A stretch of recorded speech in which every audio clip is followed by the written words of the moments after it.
Hello, everybody. This is Kyle, and again, you are back watching Knockouts and 3 Counts, and obviously, the end of the UFC career for Anderson Silva wasn't the only thing that we needed to talk about. That was talked about by Dana White in the press conference last night, and the fights that have been rumored since.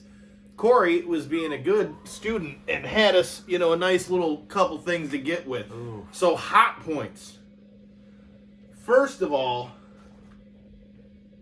Dana confirmed last night that it's going to be Porier versus Conor, and that fight is signed. First of all, we already know that Conor and Porier fought once before. Conor got the dub in that fight. Yeah. And before any of you people think that I'm being a Conor hater, this is going to be a much different fight. I feel like Porier is much better than he was then. Agreed. Conor, I believe, knows that he needs to get a W here, even though he beat Cerrone. He doesn't get a W in this fight. I would say it's gonna take. I wouldn't say a lot because he's a very, people want to see him fight, but he's gonna have to do something very impressive to get himself back in that title picture. Agreed. This fight's got a banger all over it. We're obviously going to do pick videos for this, but just off the announcement of itself, what are your thoughts on this fight, Cory? I am ecstatic and excited as could possibly be. I'm sure you can hear it in my monotone voice.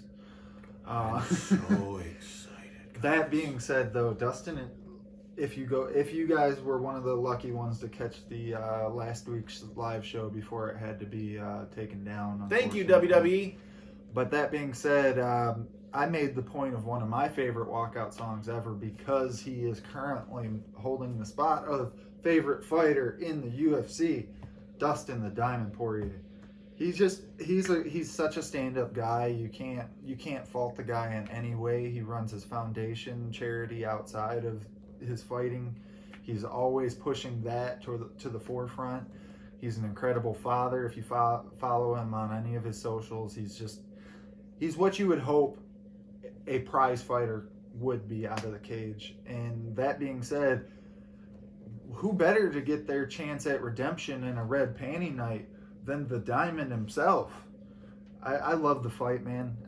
It makes perfect sense, especially you're going to see Conor finally back down in what I believe is his true element at 55.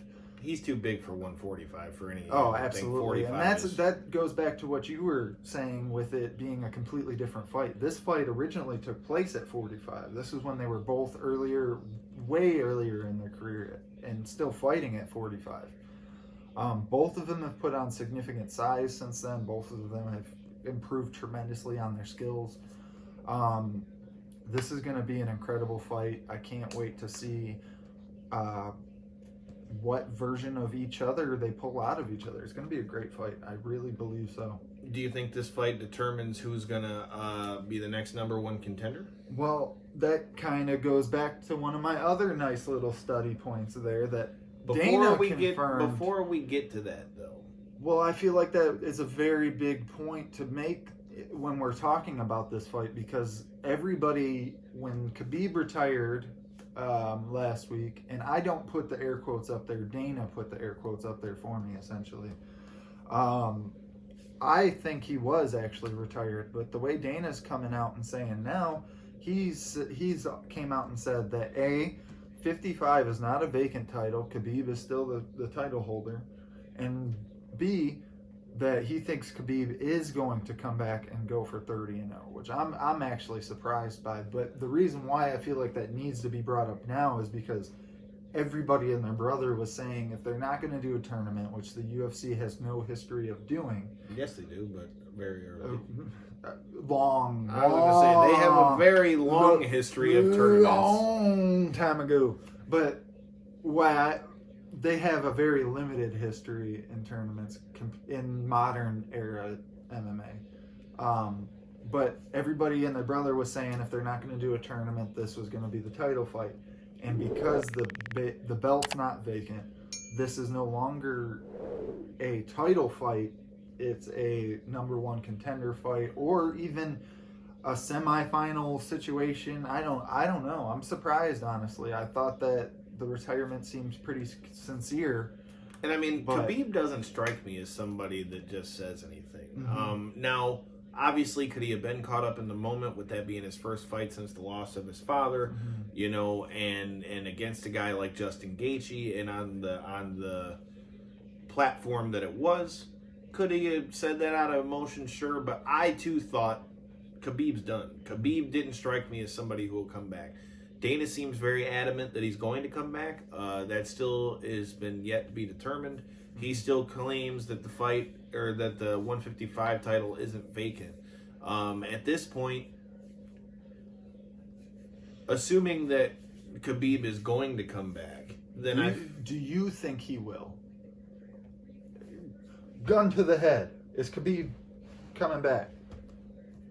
I think it all depends on the matchup they offer. Yeah, I know that that's a kind of a cop out answer, but I think it all depends on the matchup.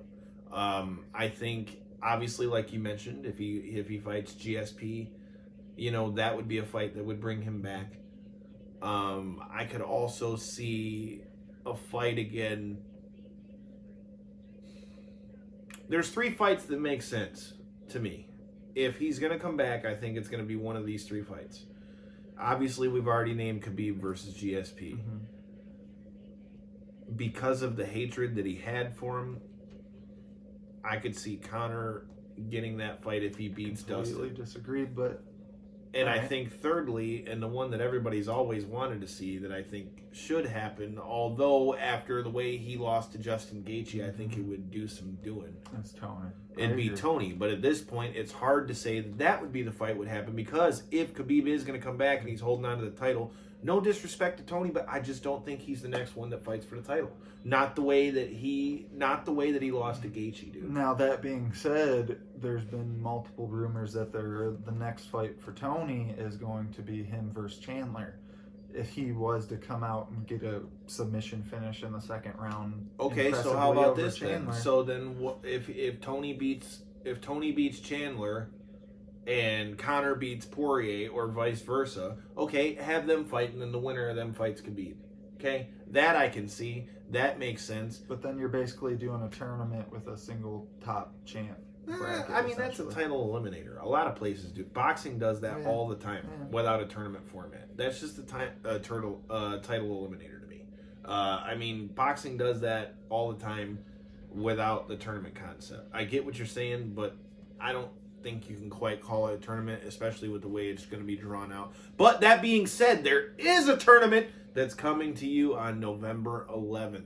It's going to be 2 of our past guest show, Kenny the Boss Cross, which you can check out his interview there in the right corner, coming off of his big win in the Dana White's Contender Series, where UFC might have missed a boat on that one, as he's going to go to war against Askew in the first round of the XFC 43 and XFC lightweight tournament. And then you've got Bobby Nasty Nash that's going to be tearing it up in the 170 tournament. I think we might have already had your 2 winners there, but hey, what do I know? Like I said, I kind of feel like those are the only 2 things that really make sense as far as Khabib goes. Yeah, I could. I mean, I really don't see anything else that makes sense, because I feel like for him to fight again after the way he went, whatever fight they choose, if it happens, it's going to have to be a fight that makes sense. I think that's going to be your crutch. I think Dana knows that. I don't know how it goes out, but I think it's going to be one of those 3 scenarios. And Cory's got 2 more hot points for you. The next hot point is the other fight that Adesanya making his move up. The thing I'm sure a lot of people during his time at the top would have wished we would have seen Anderson Silva make the move. He did. Well, he never fought for the belt, though. That's the Dana difference. Was a hoe. Making the move up to 205, Israel Adesanya going to take on the champ, Jan Blachowicz. It's going to be an incredible fight, man. It's going to be the Polish power versus the last style bender.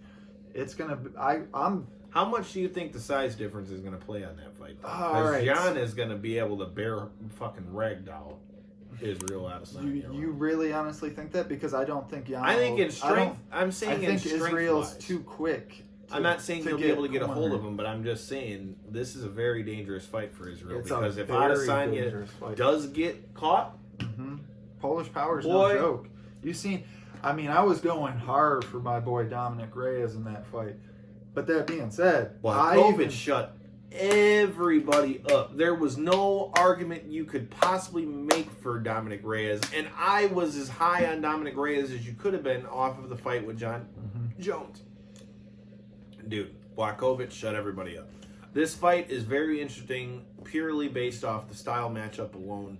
Adesanya clearly has the advantage as far as technique on the feet. The thing is, though, he will not have a power advantage here. He's never claimed to be the biggest power guy, but there's not even an argument of whether or not he's going to have the power advantage when it comes to Jan Blachowicz. Yeah. The other question is he going to be able to get loose enough to be able to let his strikes go in the way he usually does against a guy who's so big? Or are we going to see more of a feel out with Jan Blachowicz, or maybe just a hesitancy more to throw punches? I think it's going to be the latter of what you just said. I think we're going to see Jan be a slightly more active version of what we've seen in Adesanya's last fight against Costa.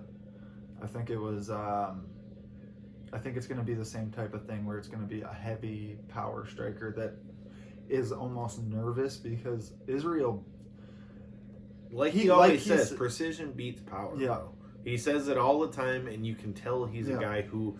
You hear a lot of guys say they pick their shots. Yeah, but he picks his shots because he throws them precise. He throws them strategically, and it's shown in his fights. I mean, if you look at the last fight against Costa, man, he picked him apart from the start of the fight. And Costa was never, and I mean, to be honest, I would go as far to say, is even now that we're out of the fight, that I would say that Israel, I feel like, had him beat before they ever got in the cage. He was in Costa's head. Because Costa did not fight how he normally fights. That's going to be very interesting, too, is the media coming up to this fight, because they've both been jabbing back and forth at each other on social media. This is not like a friendly, let's go get it and see if you can, who's the better. They were going at each other on social media, both Jan and Israel. So it's going to be interesting. It really is. I love the matchup, but honestly, my biggest issue with it is the fact that Jan is so new at the championship position. I feel as though he should have been the one to fight a number one contender. And not only should he have, literally this coming week's main event is Glover Teixeira versus Thiago Santos, both of which are widely regarded as the two guys, whoever comes out of this fight was going to be the number one contender. Okay, but that fight's also had to get pushed off a couple times. So I mean, due to COVID. Sure, I get that, but regardless, it's gotten shoved off a couple times. Okay. Let's make sure that this fight happens first before we get there. And if they win, there's no reason that. This is no different than we just talked about Anderson Silva, but this is no different than when he went up to 205 and fought Forrest Griffin when he was still champ. It is, then it isn't, because of the fact that one's going to hold up a division and one's not, if Israel is able to pull off the win. Because I think what ends up happening is I think Jon Jones is going to have a very keen eye on if Israel was to pull off the victory. I think Jon Jones is going to say, well, all this weight I've been trying to put on, I think that was a terrible idea. I'm going to go back down and claim my belt at 205. I still think he's going to fight at heavyweight, but I think Jon is not completely out of the realm of wanting to have both belts. This thing is very interesting. I think it's one of the biggest money-making fights the UFC could really put on right now, and it potentially sets an even bigger money-making fight if Jon Jones ends up fighting, maybe, say, an Israel Adesanya. Like I said, I'm looking forward to that matchup. The last hot point that we got on this motherfucker. Vera as his next fight. I hate to take the thunder from you on all these, but I'm the one that wrote him anyway. Chito Vera has his next fight announced, coming off of the big victory off Sugar Sean O'Malley. He's coming in there to fight Jose Aldo. Date to be determined, but it's supposed to be either on the November pay-per-view coming up or the December pay-per-view coming up, so fairly shortly. I personally love the matchup. We were kind of talking before the video. You said you weren't a fan of it for Aldo. Thoughts? The matchup itself is intriguing, but I don't like the matchup. It's not for Aldo that I don't like the matchup. I don't like the matchup for Chito Vera. Oh, okay. I don't like the matchup because I'm not saying that it's a fight that Chito can't win. And this is no disrespect to the legend Jose Aldo. But with the way Jose looked in his last fight and his last couple fights, I mean, just as we just saw with Anderson Silva, I mean, at a certain point, man, Father Time gets everybody. Jose's been losing a step in his last couple fights. And after the way the last fight went with Chito Vera beating Sean O'Malley like that, not to say that Jose Aldo's obviously not a perennial top contender, but part of me just kind of feels like Chito Vera should have got, I don't know, higher up than the legend himself. Because it's a high value fight, but I'm talking about in the rankings though. So I don't know if you follow Chito on socials and stuff like that, but he is actually a gigantic star. He's from Ecuador. No, he is. He's a gigantic star in Ecuador, which is in Central America. So I think it is an amazing matchup for him in the sense of if he was able to get a win over Jose Aldo, That's a huge notch in your belt. Not only that, B, you know that every single Brazilian out there is going to tune in no matter what to a Jose Aldo fight. They always do. He's the king of Rio for a reason. I give all respect to him. He's one of my favorites. Goes down in my list of top fighters. But that being said, I actually disagree with you. I had him winning the fight over Marlon Moraes just a couple months back before he did get a little bit, I wouldn't say he got dominated in the title fight against Petrayan, but I definitely, he lost by TKO and there was no doubt. And I feel as though maybe he took a little bit too much damage in the tail end of that fight. Ref should have jumped in. I feel like he's been taking too much damage in his last couple fights. Agreed, but for you to make the point on Anderson Silva's 45. Jose Aldo's 34, 35. Sure, but how long's he been fucking fighting though? Agreed. Like, these are the things you have to take into account with fighting as opposed to other sports. Because, Jose Aldo is, what did you say, 34? 34, 35. 34, 35. Like okay, so, technically, is he still in his prime? Maybe. But he's been fighting for years. We're talking about top-tier guys. Right, and we're talking about a WEC champion, UFC champion. He held the UFC belt for years. Well, that goes back to what we were saying with Styles earlier, going to our other video with Anderson Silva. Anderson Silva, because of the style that he had fought throughout his whole career, being so defensive, not taking a ton of damage, he was able to extend his career much further than somebody maybe so, like but like we Aldo. just mentioned, though, Aldo's been taking a lot of damage. And I'm saying I don't like the matchup purely because it's a great name for Chito Vera. Let me rephrase that. I'm not saying I don't like the matchup. I just think with the way that Chito Vera won against Sean O'Malley. Now, granted, did Sean fuck up something in his knee or his foot? There's not an argument to be had there. It was blatantly obvious. Yeah, but the kick's what caused the injury, so... Right. And the thing is, though, beating a guy who was on such a hype train like a Sean O'Malley, who they were already talking about, getting a title shot if he could beat Chito Vera. Chito, to me, deserves, one of the top 2-3 guys. Okay, so I don't disagree with you. I actually think this is the perfect matchup. I don't think the UFC could have done any better because what was originally rumored after that fight was they were going to rebook Chito versus Jimmy Rivera. And I think Jimmy Rivera, even though he's a top-tier fighter, definitely does not have the name value even remotely close to a Jose Aldo. Not at all. So... With is it a big fight? Sure. With that in mind, the only reason why I say that is because you kind of get a glimpse of what the UFC kind of had in mind for him, and where I feel as though a Jose Aldo is a significant jump over somebody like a Jimmy Rivera. I agree. I'm not saying it's not a big name fight. if you're fighting Jose Aldo, it's a huge fight, not only for rankings purposes, but just for your overall, you know, if we're talking about gunslingers, it's for the overall proverbial notch on your belt. Mm-hmm. I mean, it's a big fight in that sense. I just kind of feel like with the way he won, he should have got, you know. Okay.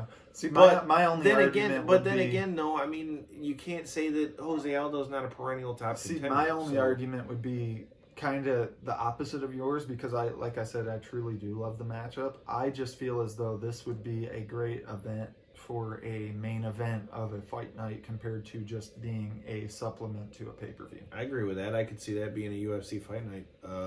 You know, because for sure. That's what a better way than a co-main event with somebody with a ton of hype like Sugar Sean, come off the win from that. Then you move your way into a main event of a fight night against another legend. Not another legend, but somebody with a large fan base that you're able to, you know, propel yourself off of.